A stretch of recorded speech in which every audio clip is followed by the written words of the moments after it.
Students, once again welcome back to our channel Gyan lab. So आज हम आपके लिए लेकर आए हैं आपके कंट्रोल एंड कोऑर्डिनेशन के सेंसरी रिसेप्टर्स वाला जो पार्ट था उसका second topic, and that is ears. आज के टॉपिक में ईयर का पूरा इन डिटेल स्ट्रक्चर पढ़ने वाले हैं। इसका internal structure, middle structure, external structure, function, sound कैसे प्रोड्यूस होता है, आपको सुनाई कैसे देता है, वेव कैसे प्रोड्यूस होता है, सब कुछ फ्रॉम स्टार्ट टू एंड। इसके अगर वेटेज की बात करूं तो बोर्ड्स में इस टॉपिक में से 1 मार्क्स का क्वेश्चन आता है इसके बोन्स के बारे में। सीईटी में भी इस टॉपिक से एक भी क्वेश्चन नहीं आता, आया तो सिर्फ एक क्वेश्चन आएगा, नहीं तो नहीं आता है। नीट में भी इस टॉपिक में से एक ही क्वेश्चन आता है। तो एग्जाम पॉइंट ऑफ व्यू से इस टॉपिक का इतना इंपॉर्टेंस नहीं है वेटेज, बट क्यूरियोसिटी से, नॉलेज पॉइंट ऑफ व्यू से ये टॉपिक काफी है। तो अगर आप ये टॉपिक ऑप्शन में छोड़ना चाहो तो छोड़ सकते हो, और अगर सिर्फ क्यूरियोसिटी के लिए पढ़ना है तो एक बार वीडियो देख के पढ़ सकते हो, ठीक है। टॉपिक में आगे बढ़ने से पहले सिर्फ कुछ सेकंड्स आपके लेकर मैं आपको बताना चाहती हूँ कि हमारा जो ऐप है ज्ञान लैब का वो प्ले स्टोर पे अवेलेबल है। ऐप ऑलरेडी लॉन्च हो चुका है और इसमें बहुत सारा फ्री मटेरियल दे दिया है, प्लस आने वाला है। फ्री मटेरियल में आपको एमएसटीसी के प्रीवियस ईयर क्वेश्चन के यहाँ पे साइंटिस्ट के नेम्स की पीडीएफ मिलेगी चैप्टर वाइज, प्लस हमने already chapter wise sample papers provide करना स्टार्ट कर दिया है। 4 चैप्टर के आपको सैंपल क्वेश्चन पेपर दे दिए हैं, बाकी के सैंपल पेपर्स भी आने वाले हैं। और ये तो बस शुरुआत है, ऐसे बहुत सारे आपके लिए सरप्राइजेस धीरे धीरे आएंगे जैसे आपके बोर्ड्स और सीरीज आती जाएगी। तो अभी तक अगर ऐप डाउनलोड नहीं किया है तो फटाफट से प्ले स्टोर पे जाओ और ऐप डाउनलोड करो। It is absolutely of cost. Yes everybody, चलो स्टार्ट करते हैं आज के टॉपिक के साथ, that is ear. Are you ready? Let's start. चलो, तो सबसे पहले इंट्रोडक्शन में क्या दिया गया है। इंट्रोडक्शन की अगर शुरू, the human ear is spatio acoustic. Spatio acoustic का मतलब क्या होता है? इसका मतलब होता है इक्विलिब्रियम बॉडी का, और अकॉस्टिक मतलब होता है hearing capacity, sound waves collect करना। तो स्टेशियो यानी इक्विलिब्रियम और एकॉस्टिक यानी कि साउंड मेंटेन करना। इसके 2 फंक्शंस हैं, हमारे ईयर के 2 फंक्शन। हेल्प करता है, प्लस बॉडी का बैलेंस मेंटेन करने पे हेल्प करता है। नहीं तो आपने देखा होगा मम्मी का या पापा का कभी जोर का चमाट पड़ता है तो पूरा दिमाग ऐसे झंझना जाता है।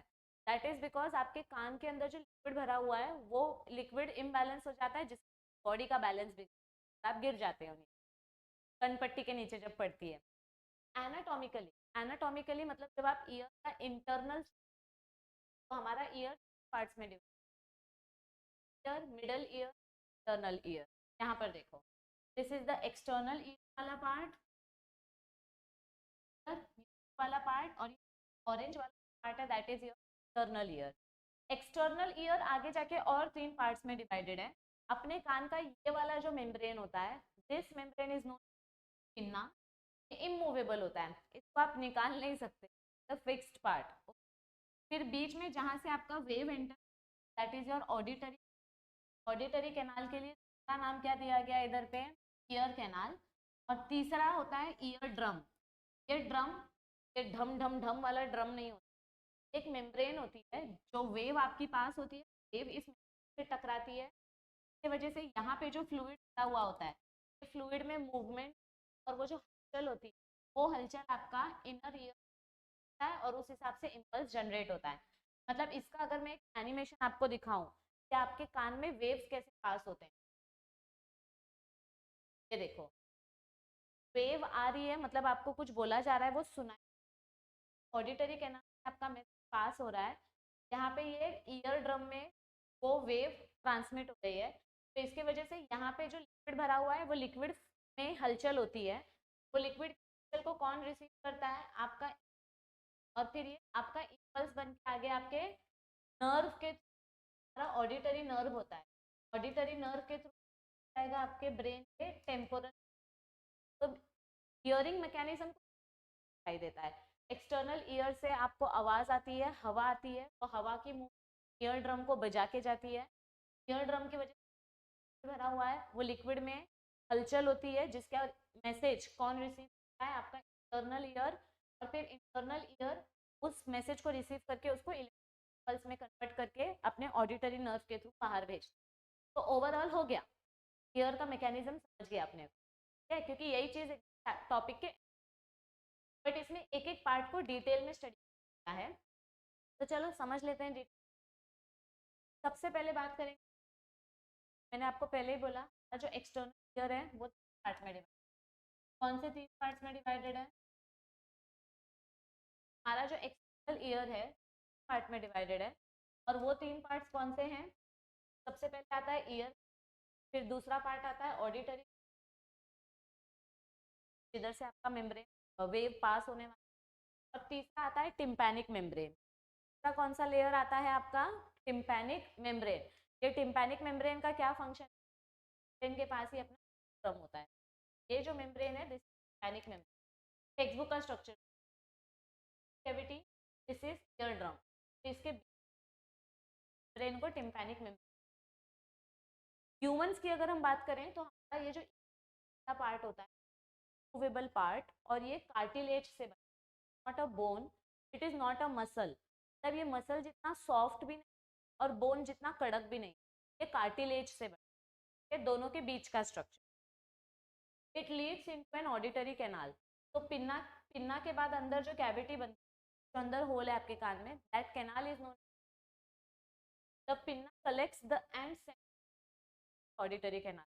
तो मैं जो भी बोल रही हूँ, आपने ईयरफोन लगाया है कान में, जो भी बोल रही हूँ, मेरा जो वॉइस है वो वॉइस एक वेव के फॉर्म में आपके ऑडिटरी कैनाल के अंदर जा रहा है। ऑडिटरी कैनाल कहाँ पे जाके? ईयर ड्रम में। तो जो भी वेव आने वाले हैं, ये वेव्स ऑडिटरी कैनाल से आके ईयर ड्रम के पास आके टकराते हैं। ये देखो, ये वेव्स कहाँ पर आके टकरा रही है? ईयर ड्रम के पास आके टकरा रही है। तो auditory canal and ear drum. आगे क्या दिया है? हाँ, it transfers the sound waves to the ear drum. तो जो भी वेव आना था वो वेव ईयर ड्रम के पास आके ट्रांसफर हो गया। And there are very fine hair and wax sebaceous. Sebaceous क्या होता है? Oil gland. सबेशियस मतलब क्या होता है? Oil gland. The skin of pinna, आपका ये जो पिन्ना वाला पार्ट है ना, यहाँ पे छोटे छोटे हेयर होते हैं, सिलिया जैसे अपने नोज में। तो ये छोटे छोटे हेयर लाइक स्ट्रक्चर जो है, ये वैक्सी सब्सटेंस सेक्रेट करते हैं, तब ये चिपका फ्लूइड रिलीज करते हैं, जिसकी वजह से वो आपके कान में से ब्राउन ब्राउन कलर का वो वैक्स जैसा निकलता है कचरा, तो वो आपके कान में खुद बनता है, वो बाहर से नहीं आता है, वो आपके ईयर में खुद प्रोड्यूस होता है। ठीक है, तो ये जो हेयर लाइक स्ट्रक्चर है ये आपके ईयर पिन्ना में भी प्रेजेंट है, और ये अंदर ऑडिटरी कैनाल, ये पूरा ऑडिटरी कैनाल में आपका हेयर लाइक स्ट्रक्चर है। तो यहाँ पे पूरा ऐसे वैक्स रिलीज होता है और वैक्स की लेयर बन जाती है। ठीक है, नेक्स्ट आता है टिम्पैनिक मेम्ब्रेन। वेरी सेंसिटिव, ये बहुत ही नाजुक सी लेयर है। ये देखो, ये वाली जो इस टिम्पैनिक मेम्ब्रेन वेरी डेलिकेट, तो आपके साउंड वेव ईयर में देखो मैं दूसरा मार्कर कलर, आपका ईयर ड्रम है, कैविटी है, पैनिक में यहाँ से साउंड वेव आ रहा है तो आपके मिडल ईयर में जाएगा, थ्रू जाएगा पैनिक में। It is formed of connective covered with skin on the outside mucus membrane. तो बाहर की तरफ ये मेम्ब्रेन का और अंदर की तरफ म्यूकस है। अंदर क्या भरा हुआ है? भरा हुआ है। So tympanic membrane very sensitive structure, बड़ा ही नाजुक सा, कान का पर्दा फट गया ऐसा बोलते हैं ना, तो या तो आपका ईयर ड्रम डैमेज हो गया है या तो आपका टिम्पैनिक मेम्ब्रेन फट गया है। टिम्पैनिक मेम्ब्रेन फट गया तो बहुत प्रॉब्लम हो जाती है, सुनाई नहीं देगा, वेव्स आगे जाएंगी। ठीक है, अभी बात करते हैं मिडल ईयर की। तो मिडल ईयर वाला पार्ट कौन सा है? देखो ये वाला पार्ट आपका मिडल ईयर, व्हाइट वाला। देखो इधर, ये जो blue part, this part is middle ear. Middle ear में क्या आता है? Ear bones. ऑसिकल्स मतलब क्या होता है? बोन्स। मिडल ईयर 3 हड्डी, मैलियस, सेपिस। मैलियस का स्ट्रक्चर कैसा दिखता है? हथौड़े जैसा। ये देखो इधर, मैलियस का स्ट्रक्चर कैसा दिख रहा है? यहाँ पे ऐसा लग रहा है कि ये हथौड़ा मार रहा है, तो इट लुक्स लाइक हथौड़ा, इसीलिए इसको हम हैमर भी बोलते हैं। हम क्या बोलते हैं? हैमर भी बोलते हैं। ये देखो, मैलियस लुक्स लाइक हथौड़ा, हैमर, और हथौड़ा मार मार के हम चपटा करते हैं, उस चीज को हम बोलते हैं इंकस या एनविल। क्या बोलते हैं उसको? इंकस या एनविल। किसी चीज के ऊपर मार मार के आपने उस चीज को फ्लैट कर दिया तो उसको बोलते हैं इंकस। तो हथौड़ा इंकस को मारता है और इंकस का सिग्नल जाता है आपके स्टेपीज में, या आपकी स्टेपीज वाली बोन तो हम स्टरअप भी बोलते हैं। ये जो अपनी स्टेपीज वाली बोन क्या बोलते हैं, इसका क्या है, स्टरअप। ये स्टरअप मतलब क्या होता है, आपने घोड़े का, आप घोड़े के ऊपर जब बैठते हो तो देखो घोड़े के ऊपर ऐसा एक पट्टा डाला हुआ रहता है और नीचे ऐसे पैर रखने के ऐसा एक रहता है, इस पे ऐसे पैर रख के फिर आप दूसरा पैर उस साइड डालते हो, बराबर ना। इधर पे लेफ्ट पैर रख के राइट पैर उस साइड डालोगे। ये जो ऐसा स्ट्रक्चर है, मतलब ऐसा हुक जैसा स्ट्रक्चर है जिसके ऊपर पैर रख के आप उस साइड जाओगे, गूगल पे डालो स्टरअप, आपको समझ में आएगा मैं क्या बात कर रही हूँ, स्टरअप की इमेज कैसी होती है। तो ये ऐसा ही दिखता है, स्टरअप जैसा दिखता है, इसीलिए स्टेप्स का नाम क्या है, स्टरअप। तो ये तीन बोन्स का नाम बहुत इंपॉर्टेंट है, ये आपको ठीक है, ये तीन बोन्स का नाम बहुत इंपॉर्टेंट है। कि आपका मिडल ईयर तीन बोन से बना, एलियस, इंकस एंड स्टेपस। सबसे छोटी, the smallest bone of the body, अपनी बॉडी में 206 बोन्स है, सबसे छोटी बोन स्टेपीज है। तो इसको हैमर क्यों बोलते हैं, ये हथौड़े जैसा दिखता है। इसको एनविल बोलते हैं क्योंकि ये फ्लैट बोन है, हथौड़ा इसके ऊपर मार रहा है। मतलब देखो इधर पे एलियस कंटिन्यू इंकस को मारता है और इंकस का सिग्नल स्टेपीज पे जाता है।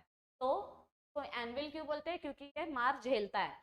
और इसको स्टरअप क्यों बोलते हैं, क्योंकि इसका स्ट्रक्चर ऐसे घोड़े की नाक है। ओके, आगे बढ़। On receiving the vibrations from the tympanic membrane the ear bones amplify the vibration. देखो जैसे ही ईयर ड्रम से मैसेज आया, कौन रिसीव करता है, आपके ईयर बोन्स। और ईयर बोन्स ये मैसेज को आगे पास करते हैं, एम्पलीफाई करते हैं। एम्पलीफाई यानी उसके वाइब्रेशंस को आगे पास करना। और ये कहाँ पे पास करेंगे वाइब्रेशंस को, कॉकलिया में। कॉकलिया किधर प्रेजेंट है, ये देखो, ये आपका साथ क्या स्टार्ट होता है, आपका कॉकलिया। आगे किधर पास होता है, कॉकलिया, यानी इंटरनल ईयर में, लास्ट पार्ट में। ठीक है। A short eustachian tube connects the middle ear to the pharynx. इधर देखो, ये जो आपकी छोटी वाली ट्यूब है ये आपके माउथ के फेरिंग से कनेक्टेड है। मतलब ये कान वाली जो ट्यूब है ये आपके माउथ से कान का स्पेस बना का माउथ है। ये माउथ का जो नेक कैविटी है, इधर का कैविटी और कान का ट्यूब का कैविटी, ये दोनों इधर पे कनेक्टेड है फेरिंग्स के पास। इसीलिए जब कान सूज जाता है तो आप पानी भी पीते हो तो भी दुखता है कान, क्योंकि आपका कान का एक ट्यूब आपके फेरिंग्स के पास आके कनेक्ट। तो वो जो ट्यूब है, जो ईयर वाली ट्यूब आपके फेरिंग से कनेक्टेड है, उस ट्यूब को बोलते हैं यूस्टेशियन। ये नाम इंपॉर्टेंट है। तो eustachian tube connected to the pharynx, it equalises air pressure on both the sides of the ear drum. तो ये दो ईयर ड्रम के दोनों साइड में बैलेंस मेंटेन करके रखता है, कम ज्यादा हवा जो भी होगी वो बैलेंस कर। ठीक है, चलो आगे देखते हैं अब आगे क्या दिया है हमको इधर। ओके, आई होप सबको ये एनिमेशन से समझ में आ रहा है। Let's see what is given ahead. हाँ इधर देखो, अब बात करते हैं इंटरनल ईयर की। किसकी बात करेंगे अब, internal ear. The internal ear consist of labyrinth and apparatus. अभी इधर से जो पार्ट स्टार्ट होने वाला है ये पार्ट आपके लिए इंपॉर्टेंट नहीं, ये पार्ट बहुत डिटेल में दिया है। तो आगे मेडिकल स्टडीज वो लोग ध्यान देके सुने, बाकी लोग ओवरव्यू देख लो। ठीक है, देखो आपका जो मिडल ईयर है, सॉरी इंटरनल ईयर, कौन से ईयर की बात कर रही हूँ, इस पार्ट की, ये वाला पार्ट यहाँ इंटरनल ईयर वाला पार्ट। तो वहाँ पे दो चीजें प्रेजेंट है, inner ear, it consist labyrinth, को बोलते हैं लैबिरिंथ। ये देखो, ये बोन वाला जो पार्ट है इसको बोलते हैं लैबिरिंथ, और दूसरा नीचे वाला जो पार्ट है जो कॉइल्ड है उसको बोलते हैं कॉकलिया। तो the inner ear contains labyrinth and vestibule. Labyrinth consist of bony labyrinth, ग्रेनस लैबिरिंथ। यहाँ पे लैबिरिंथ वाला जो पार्ट है, आधे पार्ट्स में बोन है और आधे पार्ट्स में मेम्ब्रेन है। These are filled with perilymph and endolymph. इनके अंदर लिक्विड भरा हुआ है। इसके अंदर क्या भरा हुआ है बच्चों, लिक्विड। साइड साइड में जो लिक्विड भरा रहेगा उसको बोलेंगे पेरीलिम्फ, और इसके अंदर जो लिक्विड भरा रहेगा, इसके अंदर इसके जो लिक्विड भरा रहेगा दैट विल बी एंडोलिम्फ। इधर इधर पे जो लिक्विड भरा रहेगा दैट विल बी पेरीलिम्फ।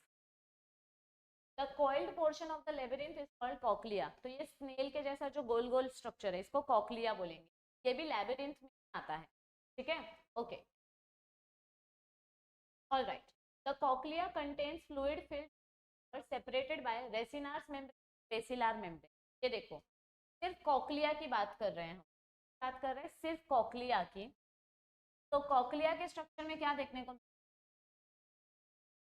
आपको दो मेम्ब्रेन देखने को मिल रहे हैं, एक रेसिनार्स मेम्ब्रेन और एक बेसिलार मेम्ब्रेन। ये आपके टेक्स्ट बुक के डायग्राम में भी है। इधर देखो, आपके टेक्स्ट बुक वाला जो डायग्राम है, बेसिलार मेम्ब्रेन दिख रहा है इधर पे, ये बेस वाली जो बेसिलार मेम्ब्रेन, और इसके ऊपर ये देखो, ये आपके इंटरनल ईयर का कॉक्लिया का स्ट्रक्चर है। जो कॉक्लिया, ये गोल गोल गोल गोल कॉक्लिया का स्ट्रक्चर, ये कॉक्लिया की डक्ट है, ट्यूब, अंदर से ये ट्यूब ऐसी दिखाई देती है, इसमें पूरा लिक्विड भरा हुआ है, ठीक है। तो और ये वेस्टिब्यूल ऐसा दिखाई देता है। तो ये नीचे बेस वाली मेम्ब्रेन है, पर और एक मेम्ब्रेन, उस मेम्ब्रेन को बोलते हैं रेसिनार्स मेम्ब्रेन। क्या बोलते हैं? रेसिनार्स मेम्ब्रेन।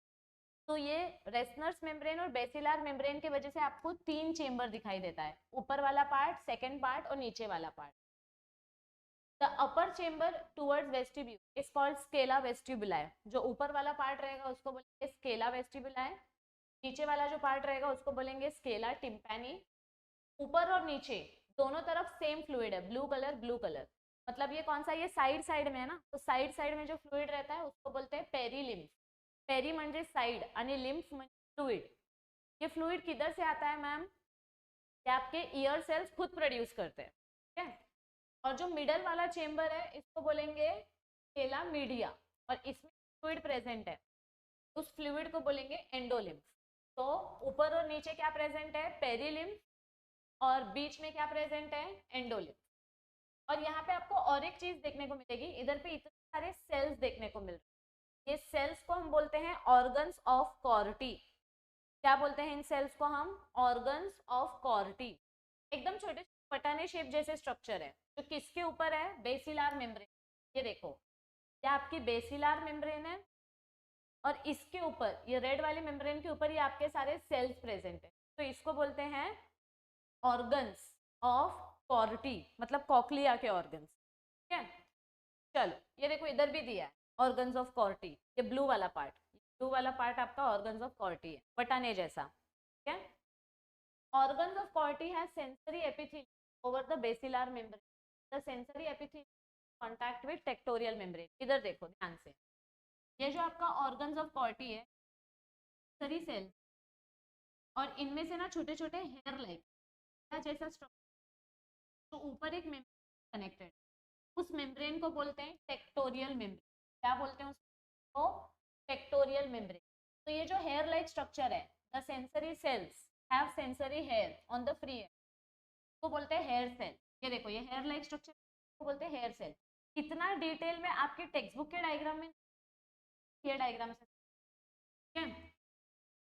ठीक है। In between rows of hair cells are present, इधर बीच बीच में, इधर बीच बीच में ये हेयर सेल और ये मेम्ब्रेन के बीच में ये जो सपोर्टिंग सेल्स हैं, ये वाले सेल्स, ये वाले cells, these are called as supporting cell. क्या बोलेंगे? तो सपोर्टिंग सेल, ठीक है, okay. Hair cells have long microvilli called stereocilia on their apical surface. तो इधर देखो, इधर देखो, ये जो हेयर सेल है, इसको अगर मैं जूम करूं तो इसके पास ऐसा माइक्रोविलाई वाला स्ट्रक्चर रहेगा। ये आपको देखना बिल्कुल भी पॉसिबल नहीं, मुझे समझ में नहीं आता कि आपको इतना डिटेल में क्यों बताया गया है। इतना डिटेल में कभी आज तक एग्जाम में नहीं पूछा है, बट बताया है, इसीलिए मैं बता रही हूँ। एक तो आपके डायग्राम में ये है भी नहीं, आपके डायग्राम में सिर्फ ऑर्गन्स ऑफ कॉर्टी दिखाया है। ऑर्गन्स ऑफ कॉर्टी के पास हेयर सेल है, और ये हेयर सेल वाला जो स्ट्रक्चर है, इसके ऊपर माइक्रोविलाई है। इस माइक्रोविलाई को बोलते हैं स्टीरियोसिलिया। क्या बोलते हैं इसको? स्टीरियोसिलिया। इतना डिटेल दिया है जो आपके टेक्स्ट बुक में है भी नहीं, ठीक है। और इसके ऊपर एक जेली लाइक मेम्ब्रेन है, ये देखो, इसके ऊपर स्टीरोसिलिया है और इसके ऊपर एक मेम्ब्रेन है, इस मेम्ब्रेन को बोलते हैं टेक्टोरियल मेम्ब्रेन। मतलब ये बीच वाला पार्ट तो है ही नहीं टेक्स्ट बुक में। टेक्स्ट बुक में आपको सिर्फ क्या दिया है? ऑर्गन्स ऑफ कॉर्टी दे दिया है, और बस बोल के खत्म किया है, डायग्राम में कुछ दिया ही नहीं है, तो बच्चा कैसे समझेगा, इतना कैसे इमेजिन करेगा। तो ये डायग्राम है करके अपने को समझ में आ रहा है। और इस डायग्राम में भी आपको ये पार्ट जूम करके नहीं दिखाया है, इतना डिटेलिंग नहीं है 11th-12th के बच्चों को, ना ये मेडिकल फर्स्ट ईयर में है, ये बहुत डीप स्टडी है, सेकेंड थर्ड ईयर में आता है ये। This organ act as transducer, convert sound vibrations into nerve impulse. देखो यहाँ पे जो है ना आपका जो भी वेव आता है, वो वेव यहाँ पे इलेक्ट्रिक इंपल्स के फॉर्म में कन्वर्ट होता है। देखो ये आपका साउंड वेव है और यहाँ पे देखो इलेक्ट्रिक इंपल्स क्रिएट हो रहा है। तो ये इलेक्ट्रिक इंपल्स किसके वजह से क्रिएट हो रहा है, आपके ऑर्गन्स ऑफ कॉर्टी के वजह से हो रहा है, ऑर्गन्स ऑफ कॉर्टी। और वो भी कौन सा organ, tectorial membrane and hair से। Now comes inner ear, cochlea के बाजू में, ये कॉक्लिया के अलावा और भी चीजें प्रेजेंट है besides cochlea. The inner year also has vestibular apparatus which is composed of 3 semicircular canals। इधर देखो ये एक कैनाल, ये दूसरा कैनाल, ये तीसरा कैनाल। कैनाल मतलब ट्यूब जैसा स्ट्रक्चर, एक, ये दूसरा, और ये तीनों कैनाल में कुछ ना कुछ लिक्विड भरा हुआ है, ठीक है। एक है यूट्रिकुलो सेक्युलर रीजन और एक है ओटोलिथ ऑर्गन। इधर देखो दिस इज यूट्रिकल सेक्यूल, और ये आपके 3 कैनाल्स हैं, वन कैनाल, ये दूसरी, तीसरी कैनाल, ठीक है। इनके अंदर फ्लूइड भरा हुआ है। I don't understand. All the 3 semicircular canal are present at right angles. मतलब क्या बोला है, ये वाला कैनाल इस कैनाल के साथ राइट एंगल, ये वाला कैनाल के साथ राइट एंगल, ये वाला राइट एंगल, ये तीनों कैनाल एक दूसरे के राइट एंगल पे प्रेजेंट है। These canals are filled with endolymph, इनके अंदर भी फ्लूइड भरा हुआ है। कौन सा फ्लूइड, एंडोलिम्फ। बाहर साइड साइड में रहेगा तो पेरिलिम्फ और अंदर रहेगा तो एंडोलिम्फ। एंडो मतलब अंदर, इनर।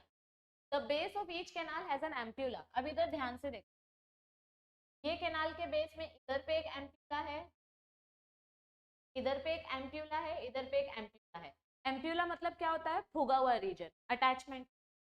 तो base of each canal has an ampulla, जहाँ पे आपको एक सेंसरी स्पॉट दिखाई देगा जिसको बोलते हैं क्रिस्टा। ये आपके टेक्स्ट बुक में डायग्राम नहीं दिया है, मैंने गूगल पे ढूंढा, मुझे गूगल पे भी नहीं मिला diagram, but the basic meaning is ये आपका एम्प्यूला वाला रीजन, ये आपका एम्प्यूला वाला रीजन है, ये आपका एम्प्यूला वाला रीजन है, और इधर पे ऐसा फिंगर लाइक स्ट्रक्चर होता है, उसको बोलते हैं क्रिस्टा। तो क्या बोलते हैं, Crysta. Okay, the cristae helps in equilibrium, और ये क्रिस्टे की मदद से आपका फ्लूइड अंदर और बाहर होता है। कितना फ्लूइड बाहर आना चाहिए, कितना फ्लूइड अंदर आना चाहिए, वो क्रिस्टा डिसाइड कर। और ये डायग्राम दिया ही नहीं है टेक्स्ट बुक में, बिना डायग्राम के बच्चे कैसे समझ, आई डोंट अंडरस्टैंड। महाराष्ट्र बोर्ड इतना डिटेल में क्यों देता है, या तो डायग्राम दो या तो टॉपिक मत दो। The vestibule has 2 sensory spots. Vestibule में आपको 2 सेंसरी स्पॉट्स देखने को, एक मैक्यूला ऑफ सेक्यूल एंड एक यूट्रिकल। ये देखो की बात हो रही है, सेक्यूल एंड यूट्रिकल, ये 2 सेंसरी स्पॉट्स हैं। ये कॉक्लिया है, ये इधर पे फ्लूइड है, लिक्विड भरा हुआ है। Utricle saccule, utricle saccule. Macula म्हणजे जिथे सेल्स असतात, ये जो सेल्स है ना, छोटे छोटे सेल्स है, ये सेल्स को बोलते हैं मैक्यूला। 11वीं में किडनी वाला चैप्टर था, एक चीज पढ़ी थी, मैक्यूला डेंसा, याद है, जक्स्टा ग्लोमेरुलर अपैरेटस के पास मैक्यूला डेंसा करके एक सेल्स पढ़ा था, वही चीज इधर पे है, ठीक है। Is this clear everybody? चलो आगे बढ़ते हैं। तो यहाँ पे देखो, ये आपका मैक्यूला वाला पार्ट है। क्या होता है इधर पे, the macula consist of hair cells and supporting cells. इधर पे भी हेयर सेल प्रेजेंट है जिनके पास सेंसरी सेल्स होंगे, and tips of the hair and project into called otolithic membrane. तो यहाँ पे ये मेम्ब्रेन जो है एक लेयर बन जाती है, मेम्ब्रेन को बोलते हैं ओटोलिथिक मेम्ब्रेन। ये मेम्ब्रेन से आपका नर्व इंपल्स आगे पास होता है और इधर से आगे जाता है, ठीक है, okay. Within this membrane there are minute particles called otoconia are secreted, मतलब इनके अंदर भी फ्लूइड के अंदर भी लिक्विड बनता है, and these are made up of calcium carbonate, और वो लिक्विड किससे बना है, कैल्शियम कार्बोनेट और प्रोटीन से। The macula and crista, macula मतलब ये वाला पार्ट और क्रिस्टा मतलब इधर पे ये जो क्रिस्टा वाला पार्ट है, ऐसा फोल्डिंग है, folding Crysta, Crysta folded part जो है, माइटोकॉन्ड्रिया में अपन ने पढ़ा है ना, ऐसे ऐसे ऐसे लेता है, तो ये फोल्डेड वाले पार्ट को अपन क्या बोलते हैं, दिस इज माइटोकॉन्ड्रिया। ऐसे इधर पे भी ये जो क्रिस्टा है इसके अंदर से फिट जाएगा ना ऐसे, तो the macula and crista they both are the receptors which are sensitive position of head with respect to gravity.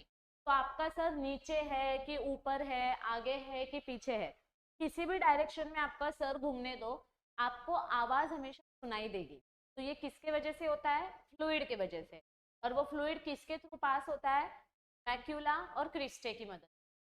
तो these 3 semicircular canals are arranged in such a way, मतलब ये जो 3 कैनाल्स है, ये एक और ये जो 3 कैविटी है, ये कैनाल अपने ब्रेन में, अपने कान के स्ट्रक्चर में कुछ इस तरीके से अरेंज्ड है, ब्रेन नहीं कान के स्ट्रक्चर में कुछ इस तरीके से इसको अरेंज किया है कि आप किसी भी डायरेक्शन में अपना सर घुमाओ आपको हमेशा, so they are arranged in such a way that the movement can be detected by this and balance and posture of the body is made। तो आप कार्टव्हील करके उल्टा जंप मारो फिर भी आप सीधे खड़े हो जाते हो, आप गोल गोल चक्कर मारो फिर भी आप सीधे खड़े हो जाते हो, क्योंकि ये मेम्ब्रेन आपको बैलेंस कर देता है, ये जो फ्लूइड है, ये फ्लूइड आपके ब्रेन को बैलेंस कर देता है। ठीक है, receptors for dynamic balance lie in the cristae, dynamic balance मतलब फिजिकल मूवमेंट, तो ये जो फिजिकल मूवमेंट करके आप एक ही जगह पे आ जाते हो, ये किसके वजह से होता है, क्रिस्टे के वजह से। While for linear balance these are in the maculae, linear balance मतलब जब आप सीधा सीधा चल रहे हो या सीधे खड़े हो तो उसका रिस्पॉन्सिबिलिटी मैक्यूला का है, और जब आप गोल गोल घूम रहे हो या जंप मार रहे हो और उसके बाद आप सीधे खड़े हो जाते हो तो उसकी रिस्पॉन्सिबिलिटी क्रिस्टे की है। तो दोनों ने अपना अपना रिस्पॉन्सिबिलिटी डिवाइड करके रखा है, ये कॉम्प्लिकेटेड मूवमेंट को बैलेंस करेगा, ये सिंपल मूवमेंट को बैलेंस करेगा। हश, न्यूट्रिकल एंड सैक्यूलस की बात हो रही है, हाँ एंड सैक्यूलस, तो this will balance, complicated balance कौन कंट्रोल करता है, क्रिस्टा, लीनियर बैलेंस कौन कंट्रोल करता है, ये मैक्यूला और इसका मैक्यूला और सैक्यूलस का मैक्यूला। बाप रे, इस वीडियो को 3-4 बार देखोगे तो समझ में आएगा। ठीक है, last comes mechanism of hearing, ये एकदम सिंपल है। सबसे पहले देखो, सबसे पहले क्या हो रहा है, वाइब्रेशंस आ रहे हैं, वाइब्रेशंस कौन रिसीव कर रहा है, ईयर ड्रम, ईयर ड्रम से वो वाइब्रेशन अंदर जा रहा है आपके मैलियस इंकस टेपिस में, तो पिन्ना से आपका वाइब्रेशन आता है, साउंड वेव, ये साउंड वेव ईयर ड्रम तक जाता है, ईयर ड्रम वाइब्रेट होता है और वाइब्रेट करके मैसेज को पास करता है अपने ईयर बोन्स को। इधर देखो, इधर से मैसेज आया, ईयर बोन्स के पास गया, ईयर बोन से ये कॉकलिया के पास गया और कॉकलिया से ये नर्व के थ्रू बाहर निकला। समझ में आ रही है बात, okay. This generates wave in the endolymph, तो इसके वजह से क्या होगा, इधर से मैसेज आया, वाइब्रेशन, वाइब्रेशन की वजह से इधर पे जो फ्लूइड है, ये फ्लूइड में वेव प्रोड्यूस हो रही है, ripple produce ripple in the basilar membrane, तो इसकी वजह से इधर पे जो बेसिलार मेम्ब्रेन है उस मेम्ब्रेन में ऐसे मूवमेंट पैदा होगी, ये देखो ऐसा, इधर पे बेसिलार मेम्ब्रेन में मूवमेंट पैदा होगी जिसकी वजह से आपका इलेक्ट्रिकल इंपल्स जनरेट, ठीक है। इस move the basilar membrane cause hair cells against the tectorial membrane, ये बेसिलार मेम्ब्रेन है पर टेक्टोरियल मेम्ब्रेन, टेक्टोरियल मेम्ब्रेन के पास ये मूवमेंट टच होती है, जैसे ये मूवमेंट इसके पास टच हुई ये मैसेज गया आपके कॉकलिया के पास, ठीक है। This generates nerve impulse the neurons, impulse is send to the brain via the auditory nerve, तो अब ये मैसेज हमारे ब्रेन तक भेजा जाता है, फिर ब्रेन से ये मैसेज टेम्पोरल लोब के पास जाता है, auditory cortex of the brain डिकोड्स the sound के पास जाएगा, पहले ये मैसेज जाएगा थैलेमस के पास, फिर थैलेमस से ये मैसेज जाएगा टेम्पोरल लोब के पास, और फिर किधर से आवाज आ रही है आप उस तरफ मुड़ के देखते हो, पीछे से किसी ने आपका नाम लिया तो आप पीछे मुड़ के देखते हो. This is how your mechanism of hearing happens. Is this clear everybody? Hush.